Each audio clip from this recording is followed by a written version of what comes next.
Going This to talk conference about, will now be recorded. yeah. So should I start? Hello, everyone. Welcome to another OCP session. Joining you from this side of the world, from Australia.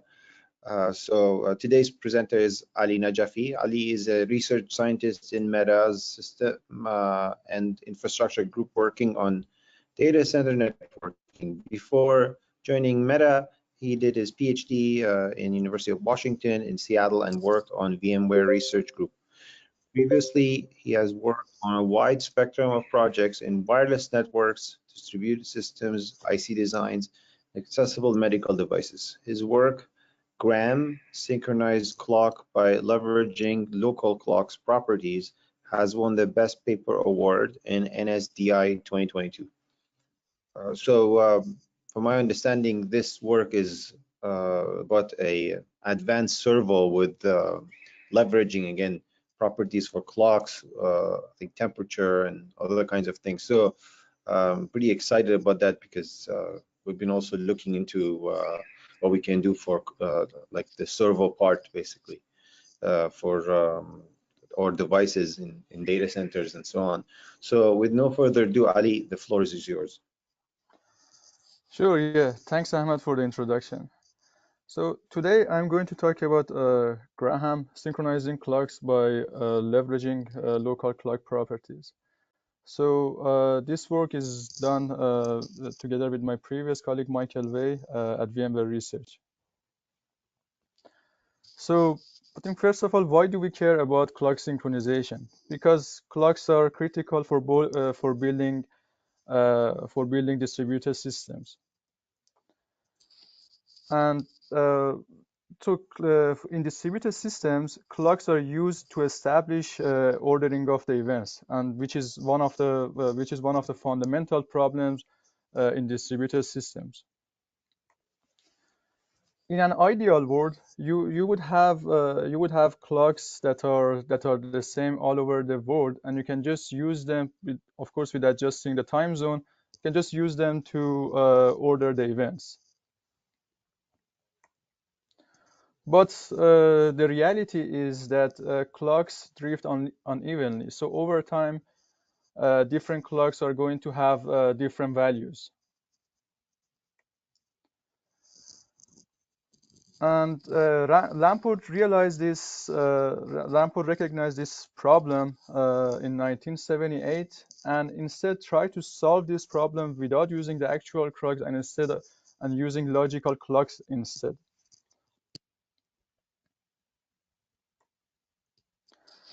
So even today, most of the distributed systems are using logical clocks to order the events. But the problem with logical clocks is that they require communication, and sometimes because of some optimizations, they are hard to reason about. And as services become faster and geo-distributed, the cost of this communication is going to increase. For example, you can consider the geo-distributed application or geo-distributed data storage. And if you wanna establish the ordering using logical clocks, you need to have multiple rounds of communication between these servers, and each of them is going to have a delay of 100 milliseconds. And as a result, establishing these logical clock orders can go over a second. Spanner is one of the recent works that realized this problem and wanted to use wall clocks instead of logical clocks. So what they did was they used GPS in each data center for synchronizing the actual wall clocks. There are other recent works that like Huygens or Sundial, which are improving the clock synchronization within a data center using machine learning techniques like SVM, or in the case of Sundial, they use some specialized hardware.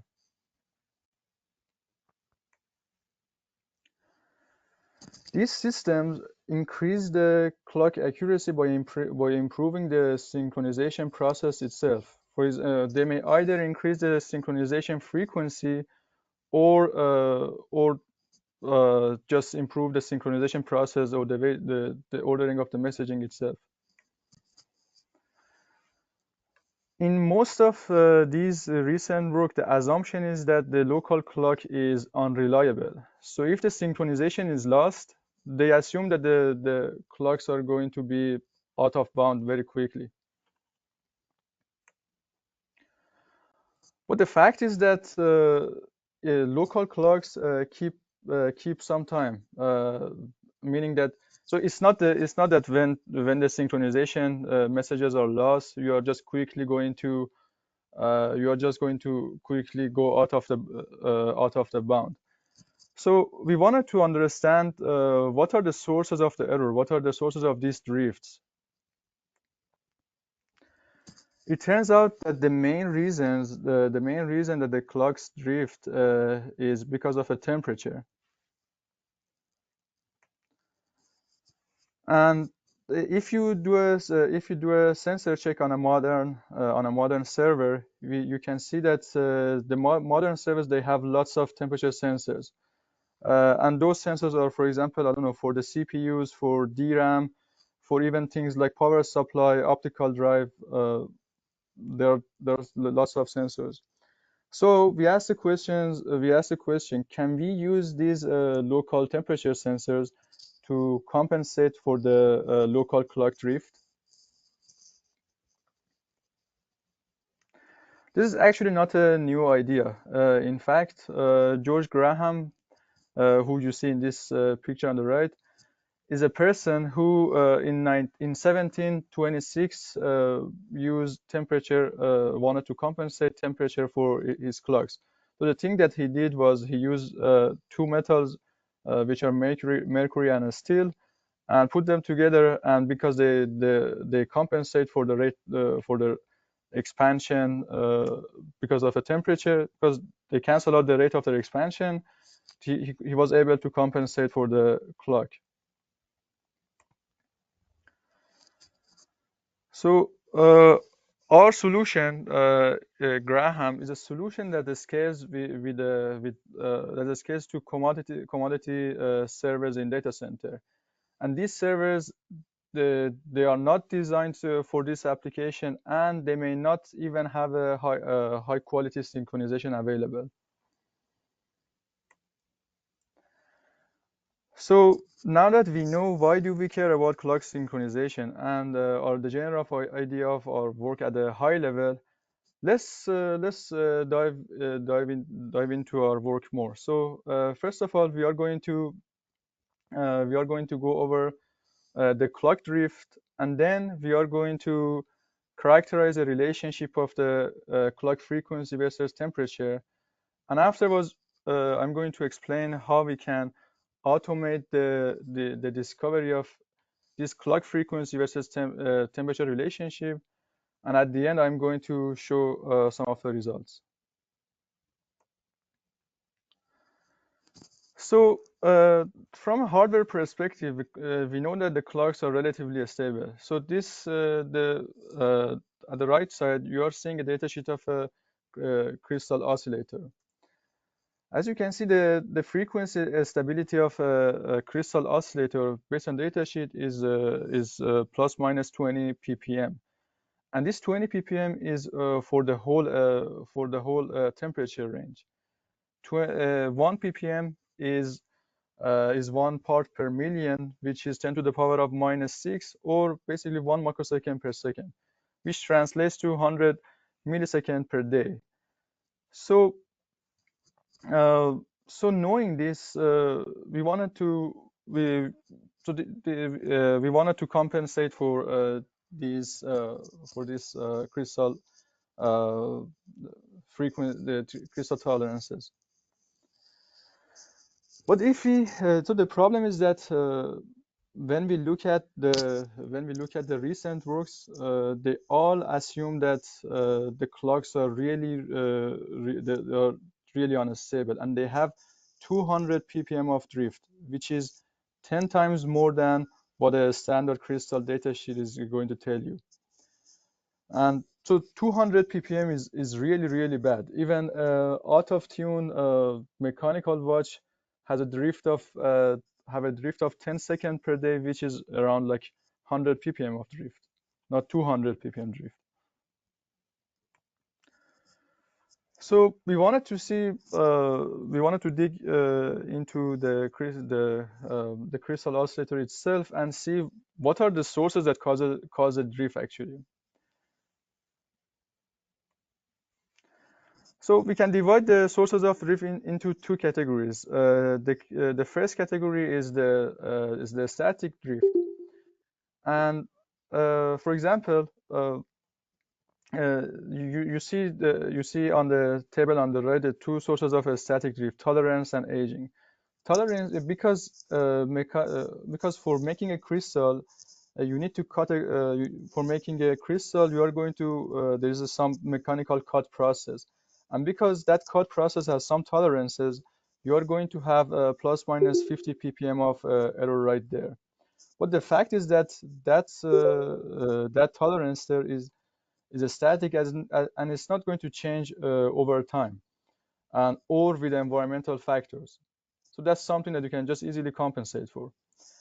The other factor is aging, and aging is so the the fact is that crystals over time, the resonance frequency of the crystals changes over time, and but uh, the aging process is a very slow process. As you can see, is like plus minus 5 ppm per year, and most of this aging happens in the first year.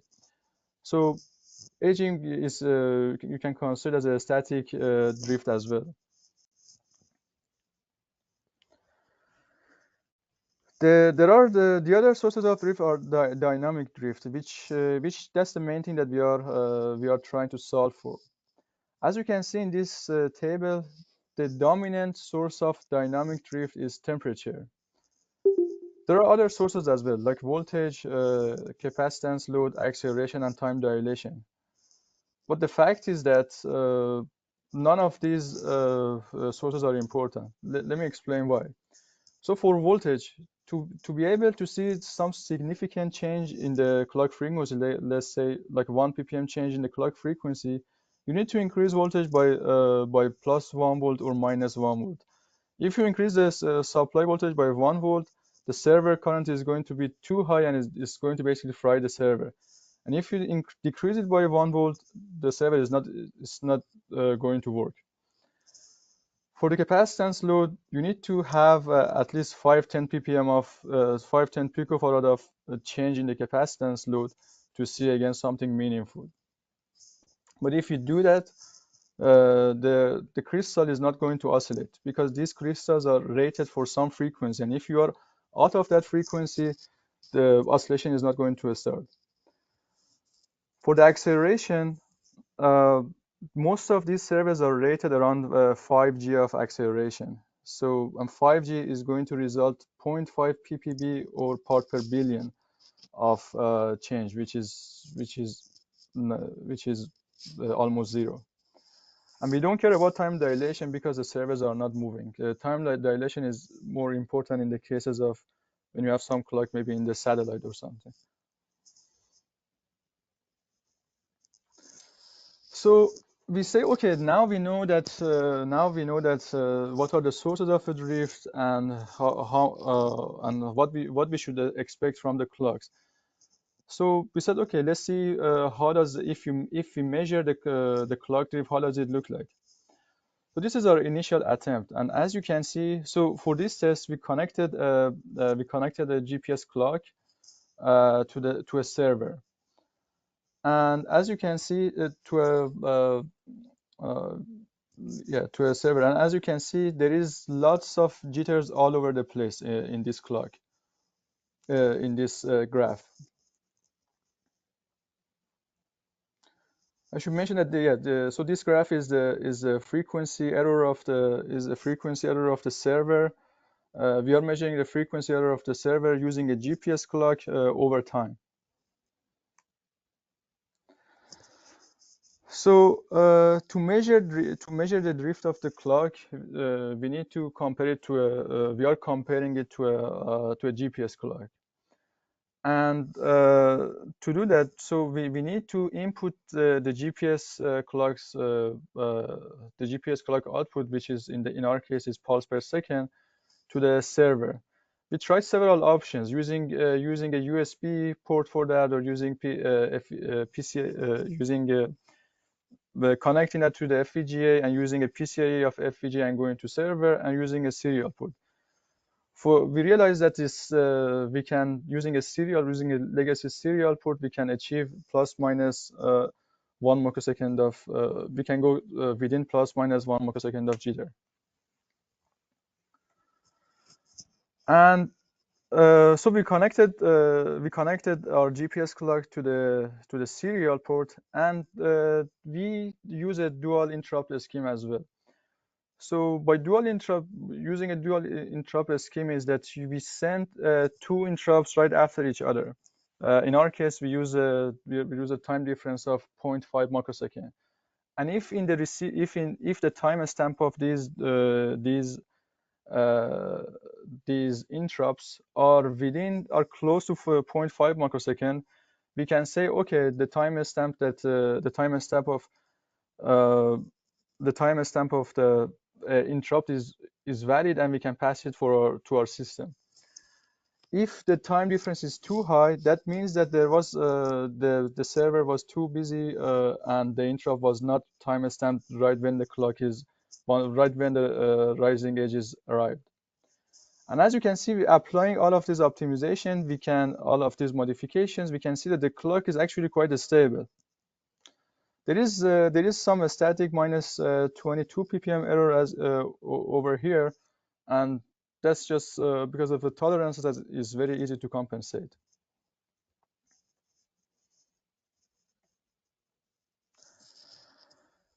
So now let's look at the main thing that the main goal of our work, which is actually to increase the holdover time. So holdover by definition is a time that you can tolerate uh, is a time that you can tolerate between two synchronization events and be within that within your uncertainty. For example, let's say you want to be within let's use an example. Let's say the clock drift is 200 ppm and you want to have clock uncertainty of 1 microsecond. Then your holdover is going to be 5 milliseconds.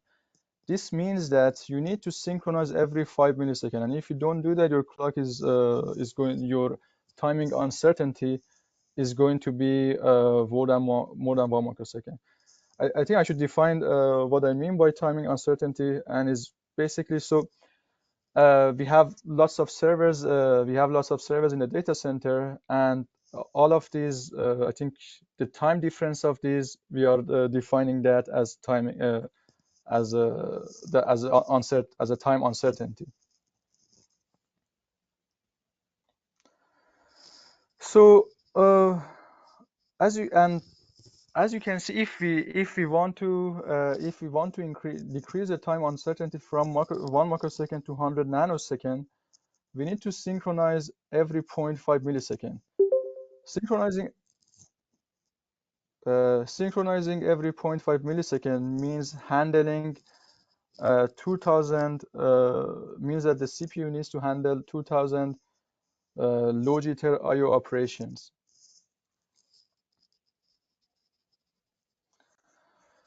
This means that there is as I said, is 2000 low jitter IO operations, which is too high, and in some of the recent work they use a specialized hardware to handle that.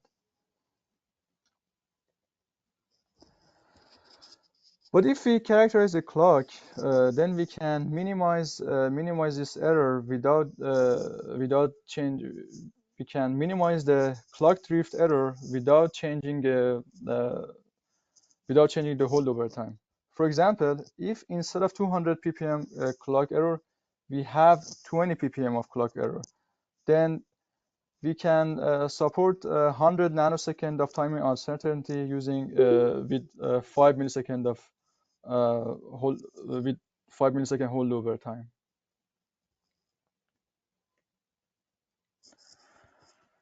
So now let's see how we can characterize the clock versus temperature relationship.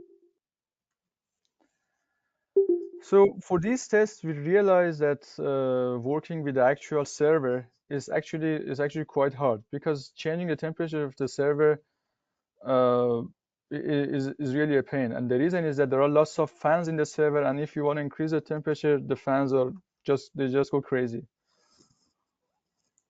So for the rest, for some of our, for our initial tests, we use Raspberry Pi, and at the end we are going to apply our learnings from Raspberry Pi to a server.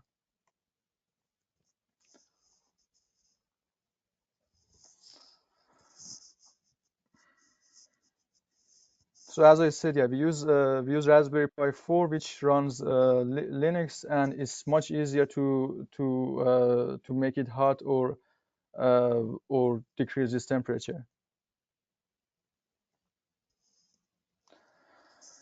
So from the literature, the crystal drift is a third-order polynomial equation, and this is a typical curve that you see in the crystal datasheets. And as you can see, it's a third-order equation, and so our goal is to solve for this equation and find these k0, k1, k2, and k3 factors, so that we can figure out how much is drift at each temperature.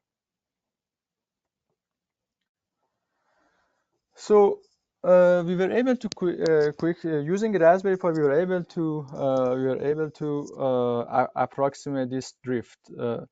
So in this test, we apply different temperatures to the Raspberry Pi, and so we have a GPS clock connected to the Raspberry Pi, and we are measuring the clock drift at different temperatures. And as you can see, and this is the curve that we got.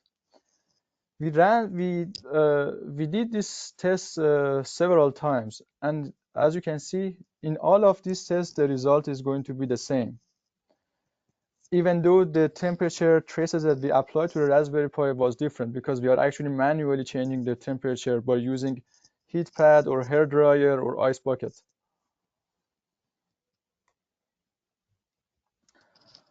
However, the temperature curve for different devices is different. Even the devices that have the same model.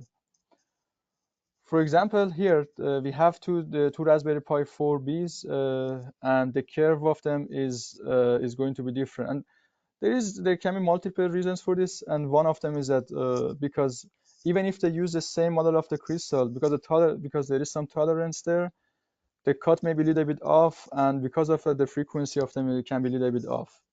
Or the manufacturer can use different crystal oscillators with the same specifications, can use different models of crystals with the same specification at different times. So this tells us that for each of the devices, we need to characterize the clock separately.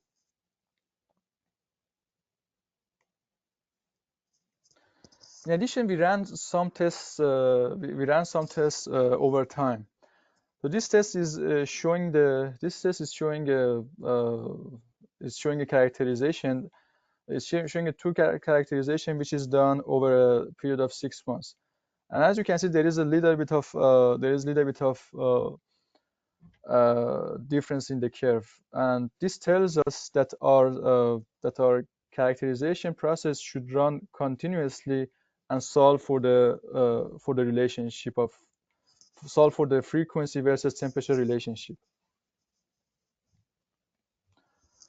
So now let's look at how did we automate the curve discovery.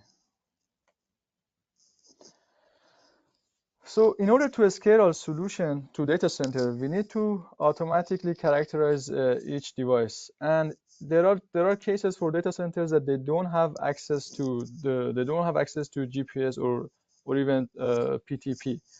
So we wanted to be able to solve, to figure out the relationship of the frequency versus temperature using only NTP.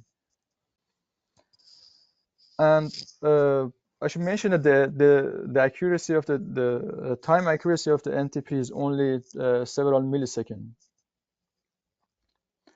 So uh, to solve these equations, uh, we collected the temperature of we collected the temperature of the device over a long duration, and by using some linear algebra, which is basically least square feet, we were able to solve for the equations.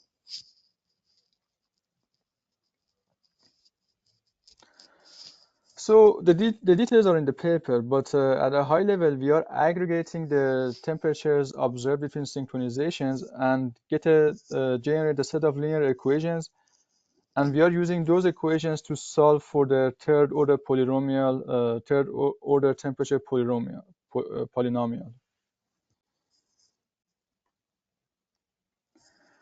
For NTP data, we found that the curve equations converge within 48 hours.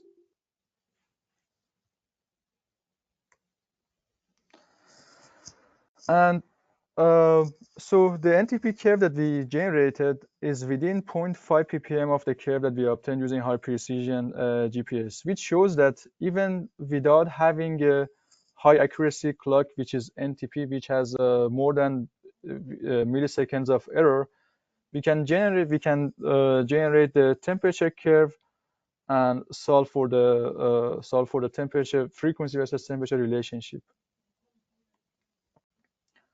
Now let's look at our evaluation results. So in the right graph, I'm showing the temperature trace that we applied to the Raspberry Pi. So this trace you can think of it as like a, I don't know, HVAC over HVAC failure, which at first initially the temperature just increases significantly because the HVAC is not working, or it's just the sensors on the HVAC are off and it's doing overcooling over here. On the left side, we are showing the time drift in two cases. One is the red case is for the cases that we are not compensating for the clock error, and the blue case is for cases that we are compensating for the clock error. As you can see, if we don't compensate using our using our compensation mechanism, the time drift is quickly going to go out of bound and is going to be more than 5 milliseconds. But if we use our correction mechanism, the time drift is going to be much less. And as you can see, in almost all of the regions in this graph, the slope of the curve is less than 100 ppb or 0.1 ppm. So which means that our our compensation was able to achieve error of less than 0.5 ppm compared to the accurate GPS clock.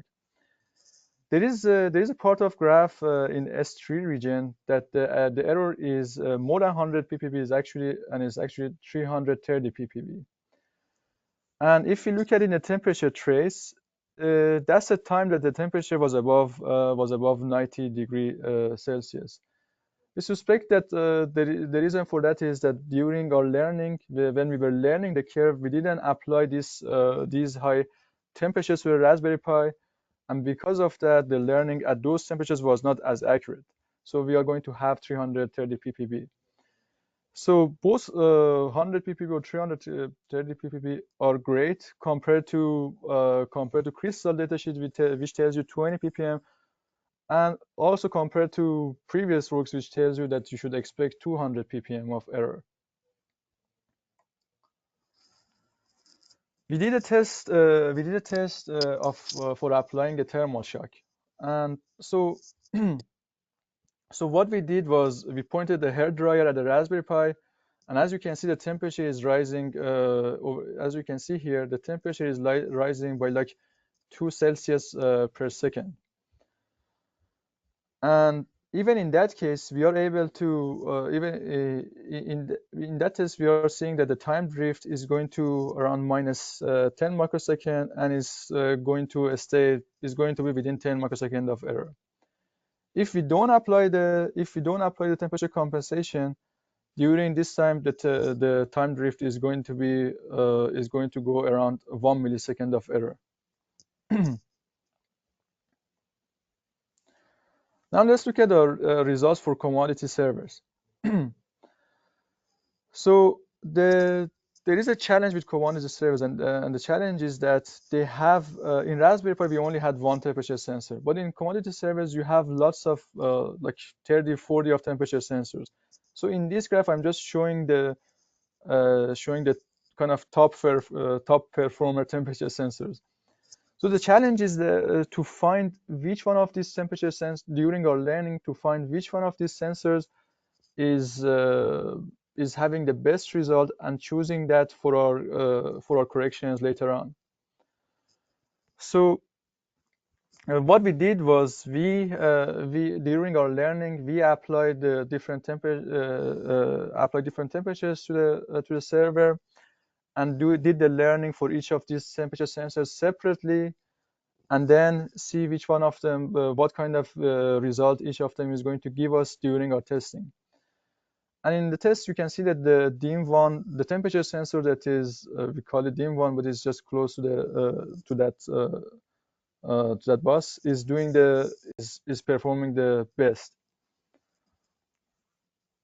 But the fact is that all of these sensors are doing reasonably well, and the reason is that because they are relatively close to each other, so the temperature patterns that they are going to experience is very similar to each other. We did another test for which we use the same commodity server, and we apply CPU load and also memory load. And we observed that the DIM1 still is one of the top performers in our correction mechanism. So in conclusion, it's hard to accurately measure clock drift. So comparing a reference clock to a CPU clock, and the reason is that comparing a reference clock to a CPU clock involves software which is really asynchronous and introduces lots of jitters and error everywhere. And the clocks are relatively stable. Our experiments show that clocks are stable, and the error matches what is described in the crystal datasheets. And the drift temperature relationship can be learned, and we can correct for it. And if we do that, we are going to have 2000x improvement compared to the previous works. So yeah, if there is any questions, I will be happy to answer.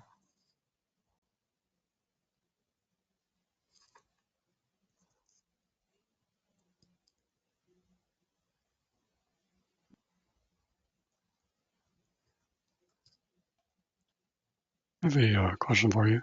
Is there anything we as a system vendor could do to help report which temperature sensors are close to the clocks? Sorry, can you ask again? Is there anything we as a system vendor could do to help report which temperature sensors are near the oscillators, so you could automatically determine? Yeah, exactly. Yeah, that would yeah, if we have that information, that's great. Yeah, that would be great. But for our server, we were trying to find a board to figure out which of these like board schematic, the PCB schematic of the server. We were not, of course, the builder of the system. They are not sharing this information, so we just use the automatic we use this mechanism to figure out which one of them is doing the best.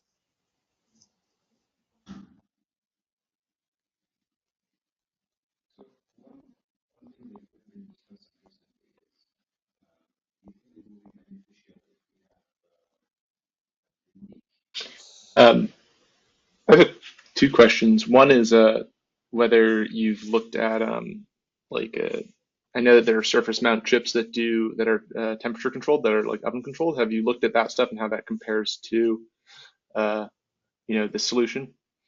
Yes. Yeah, this is a great question. So the fact is that none of the previous servers, they are not using. There is two answers to this question.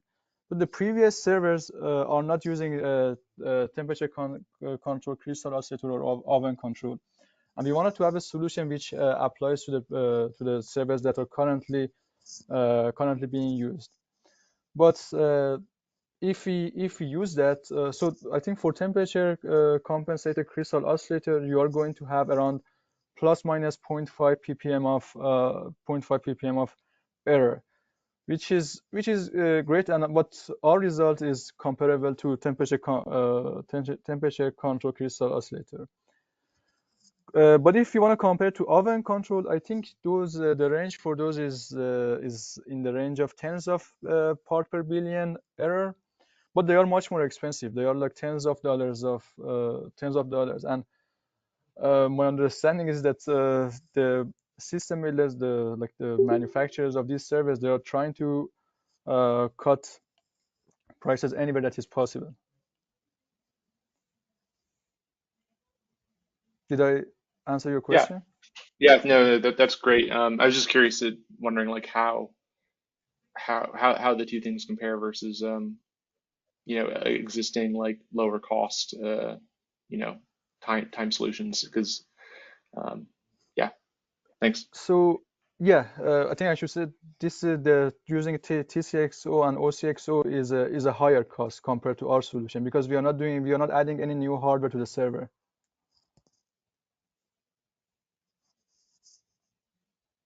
Awesome, thank you.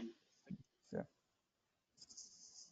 Yeah, can I ask, hello, can I ask, are you able to also do this compensation if you experience a temperature that you have not previously seen? So what happens if there's like, can you discover the full curve? So what happens if you have experienced over the course of the 48 hours, plus minus 5 degrees away from, say, 20 degrees, but all of a sudden the temperature falls to 5 degrees? How does it work in that scenario? So it works, but as like the example that I show, the error is going to be higher, and the reason is that so the measurements that we are doing, especially in the case of the NTP, and even in the case of the in the case of the GPS as well. In our learning, we were using Raspberry Pi. Raspberry Pi has the timestamp events is going to have around like 5 microsecond of timestamp jitter. So if you consider all of these errors that are there for timestamp and for if you consider that for timestamp, and if you have like, let's say, I don't know, if you have many samples, I don't know, like thousands of samples, this error is going to be minimized, and it's as if you are finding each point in the curve, like one point. In the curve, you are finding like each point right on the curve, and you can solve for it accurately. But the problem is that because of these errors, you are going to have the curve that is approximating that, and is approximating that curve within only that temperature region that you have seen. Because again, there is some errors in our measurements, and out of that temperature range, you are still going to be close enough, and it's of course much better than if you don't compensate for it, but the error is going to be higher. But as I was explaining, if you have more and more data, the error is going to be less and less, even outside the temperature region that you have looked at. Does that make sense? Yes, thank you. Yeah.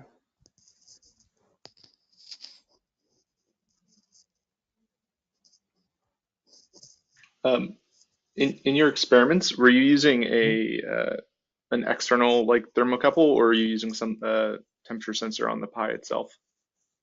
Oh, we are using just a temperature sensor on the Pi itself. Okay, cool. Yeah.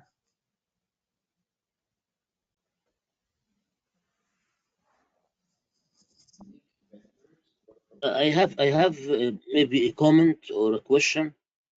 Sure. Hello. Yes, please go ahead. Ahmed made a presentation about a few weeks ago, or maybe a month ago, about windows of uncertainties, and I think his research work can benefit from what you have done. Is that correct, Ahmed? I think so. The work on windows of uncertainties.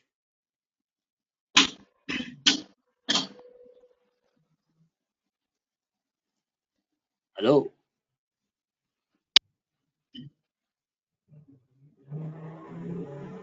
Ahmed, we cannot hear you.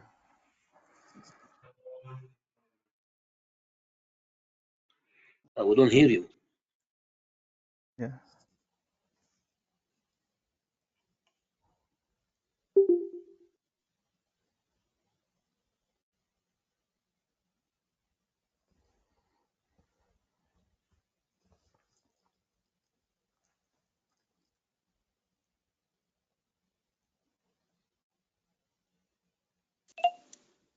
Okay, so hopefully you can hear me now. So is it working? Yep. Yeah. So Hisham, you were asking like the window of certainty. Yeah, like this is what I was also going to ask Ali. Like I mean, as we get more of data about the oscillator, and let's say at the temperature, what temperature you are, and so on, would we be able to, let's say, dynamically use? I mean, you can see like for every one of those temperatures, you have a region. Can we use that to basically calculate the error of uncertainty, let's say the window of uncertainty as we go forward? Is there something? So yes, you can. I actually didn't know what you mean that for each temperature you have a region. That region that you see in the graph is because of the timestamp error that we have in Raspberry Pi.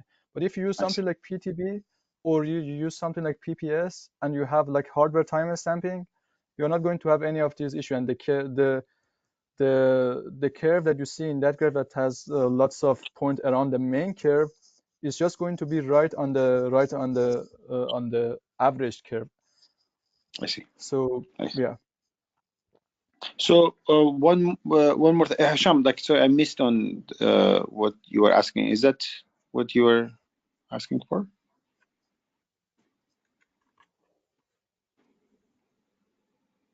I think that was the thing So Hisham brought. I So think yeah. I So think yeah. the results that Ali presented can benefit your work on windows of uncertainties.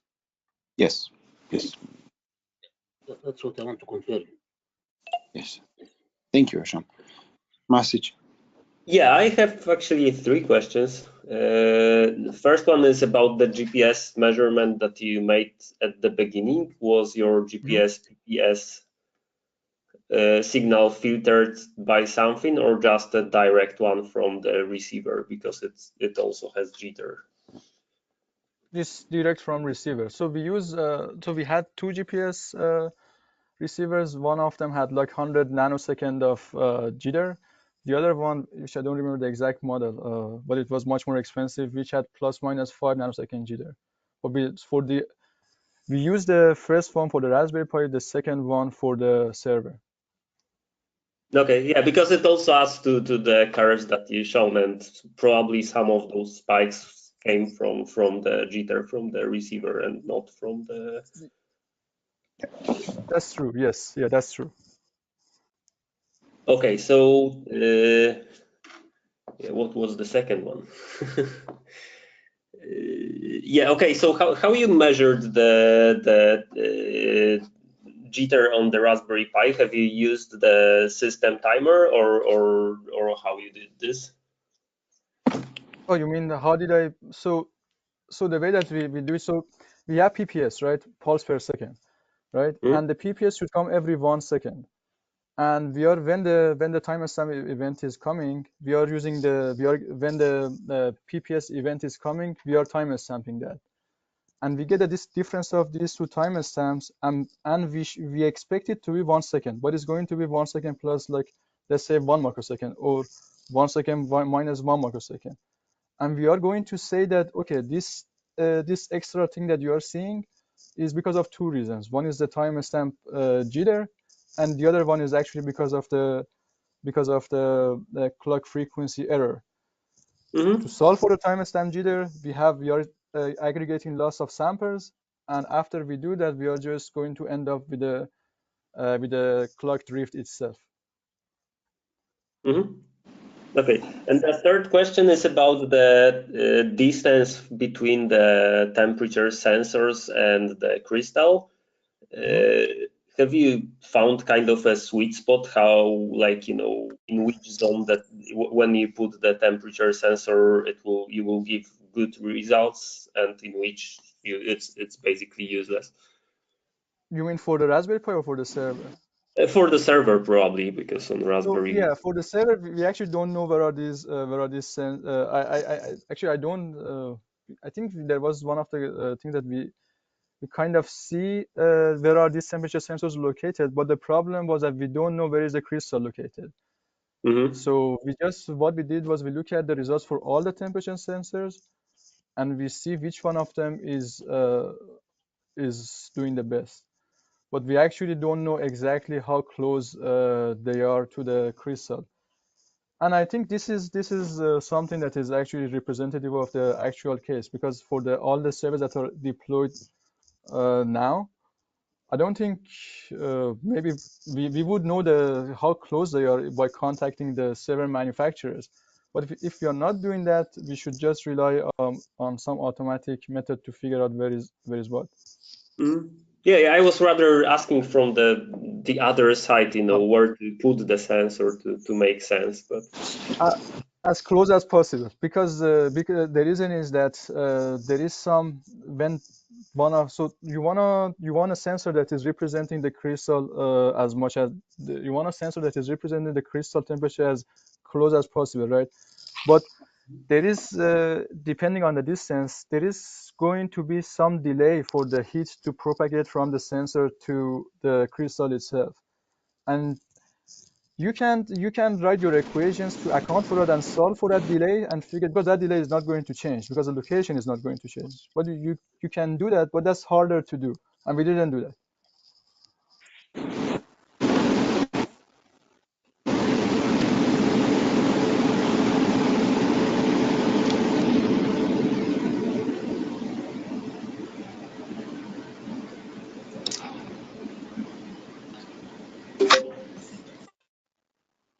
So one thing that we've been thinking about is we're thinking about adding like in the specs for upcoming NICs, to have the temperature, also the temperature of the oscillator, to be reported as well. Let's say by I2C or whatever on the NIC.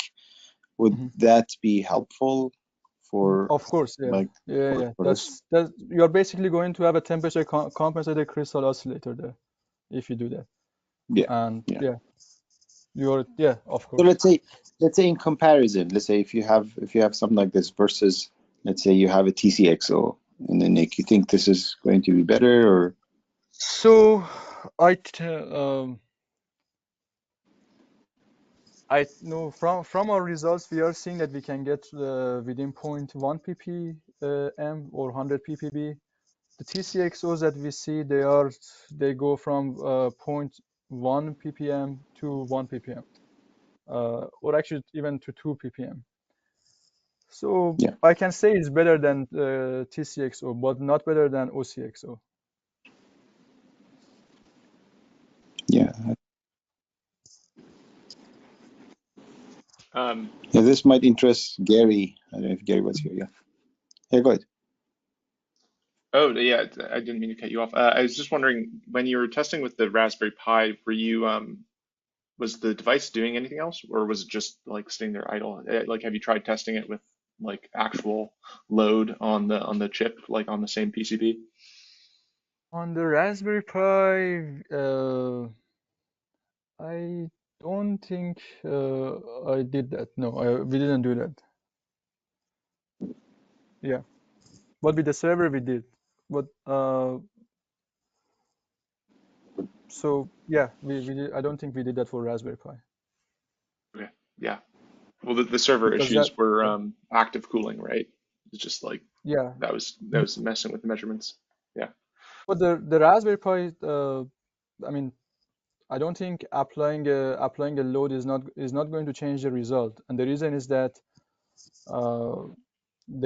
actually for the Raspberry Pi, the crystal, the sensor is actually on the CPU itself. So if you apply the load, you are directly measuring that temperature right there. Or if you are worried about the timestamp jitter, it's going to be if you have load, you are probably going to have more jitter, and then you are going to probably need more samples to get to the actual curve. Right. Yeah. Yeah.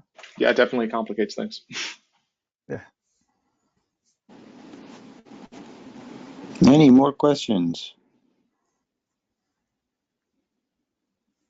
Yeah, I would like to say that I'm quite interested in this, and if at some stage you have time for some one-to-one time with me, that would be thoroughly appreciated. But I will send you a mail separately. Yeah, I would love that. Yeah, of course. Great. So if no further questions, we close the call for today. Yeah, just a short last question. Will you share the paper as well with this presentation in the links on the wiki? Oh, you do? Will I share the PowerPoint? The paper. No, PowerPoint will be shared. Yeah, the paper. Oh yeah, Should of be course. public. The paper is already public. Yeah, is already public in the conference webpage. Okay. And then is there a source code also like available that's on GitHub or something? Or not yet? No. Okay. Because yeah, I've done that when I was in VMware. I don't know if they are going to make it available or not. I see. Yeah. Okay, great. If no more questions, close the call today. Okay. Yeah, thanks Seeing for none. joining. Thank you. Yeah, thank you. Thanks. Bye. Okay. Thank Bye, you. everyone. Bye-bye.